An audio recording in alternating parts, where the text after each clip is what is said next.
মিরপুরের একটি ফ্ল্যাট। খাটের ওপর নিথর পড়ে আছেন নূরজাহান বেগম। দিন পেরিয়ে গেছে, লাশে পচন ধরেছে, অথচ পাশের ঘরেই ছিলেন তার মেয়ে।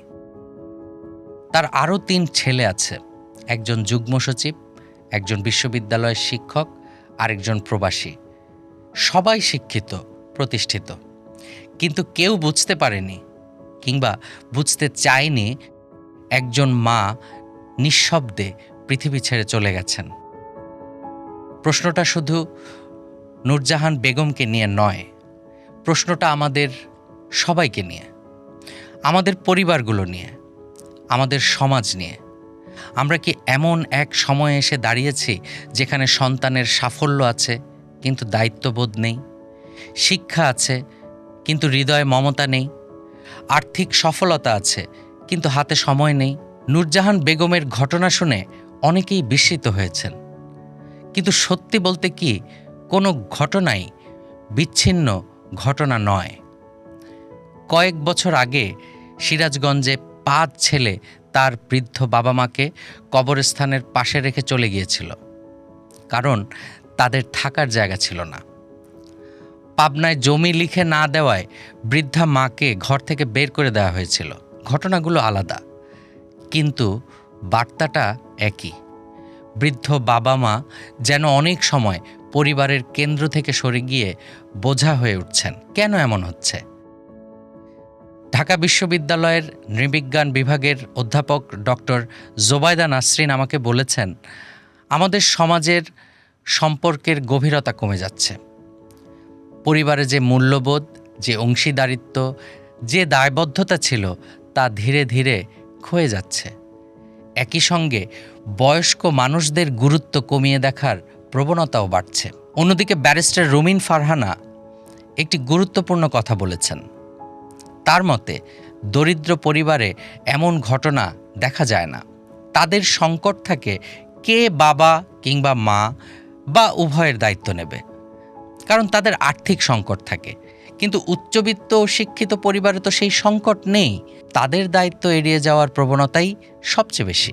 এই কথাগুলো আমাদের অস্বস্তিতে ফেলে, কারণ আমরা সব সময় ভাবতে ভালোবাসি শিক্ষা মানুষকে মানবিক করে তোলে, কিন্তু বাস্তবতা দেখাচ্ছে শুধু শিক্ষিত হওয়া আর মানবিক হওয়া এক জিনিস নয়। আরেকটা প্রশ্ন সামনে আসে, বৃদ্ধ বয়সে একজন মানুষের সবচেয়ে বড় প্রয়োজন কি? শুধু টাকা? না। শুধু চিকিৎসা? না। সবচেয়ে বড় প্রয়োজন হলো সঙ্গ। কেউ একজন খোঁজ নেবে, দরজায় কড়া নাড়বে, জিজ্ঞেস করবে, মা তুমি কেমন আছো? রাষ্ট্রেরও এখানে দায় আছে। বাংলাদেশে বয়স্ক ভাতা আছে, কিন্তু মানসিক স্বাস্থ্যসেবা, দীর্ঘমেয়াদী পরিচর্যা, সামাজিক নিরাপত্তা কিংবা একাকী বৃদ্ধের জন্য কার্যকর সহায়তা ব্যবস্থা এখনও আমাদের দেশে সীমিত। উন্নত দেশগুলোতে যেসব সেবা স্বাভাবিক, আমাদের এখানে সেগুলো এখনও ব্যতিক্রম। এ কারণেই অনেকে এখন বৃদ্ধাশ্রম নিয়ে নতুন করে ভাবছেন। একসময় যাকে সামাজিক লজ্জার বিষয় মনে করা হতো, আজ সেটি হয়তো অনেক মানুষের জন্য নিরাপদ আশ্রয় হতে পারে। কারণ একা একটি ফ্ল্যাটে নিঃসঙ্গ মৃত্যুর চেয়ে মানুষের মধ্যে থাকা নিশ্চয়ই ভালো। এমন নির্মম চক্র থেকে বের হতে তরুণ বয়স থেকে আর্থিক শক্তি অর্জনের দিকে জোর দেন অর্থনীতি বিশ্লেষক ও personal finance expert Saiful Hossain. তিনি আমাকে বলেন, আমরা সব সময় মনে করি বৃদ্ধ বয়সের সন্তানরা আমাদেরকে দেখবে। অনেকেই সন্তানদের ওপর নির্ভরতা জিইয়ে রাখতে চায়, অথচ সমাজ বাস্তবতা এমন দিকে পৌঁছেছে সেখানে শিক্ষিত সবাইকে ভবিষ্যৎ আর্থিক স্বাধীনতা নিশ্চিতে এখন থেকেই সঞ্চয় শুরু করা উচিত, যেন বৃদ্ধ বয়সে আর্থিক অনটনে কেউ না পড়েন কিংবা অন্যের ওপর নির্ভর করতে না হয়। সাইফুল হোসেনও মনে করেন, অনেক সময় আর্থিক শক্তি থাকলেও লাভ হয় না, কারো না কারো সঙ্গ তো লাগবে।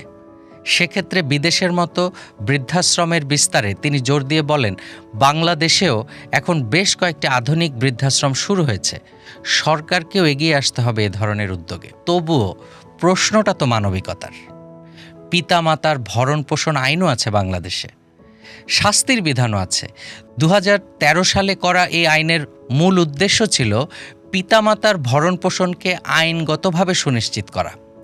আইনটি প্রণয়নের মাধ্যমে পিতামাতার ভরণপোষণকে আইনি বাধ্যবাধকতার আওতায় আনা হয়। তবে এই আইন কার্যকরভাবে ব্যবহার করার ক্ষেত্রে কিছু বাধা আছে বলে জানান সুপ্রিম কোর্টের আইনজীবী ইশরাত হাসান।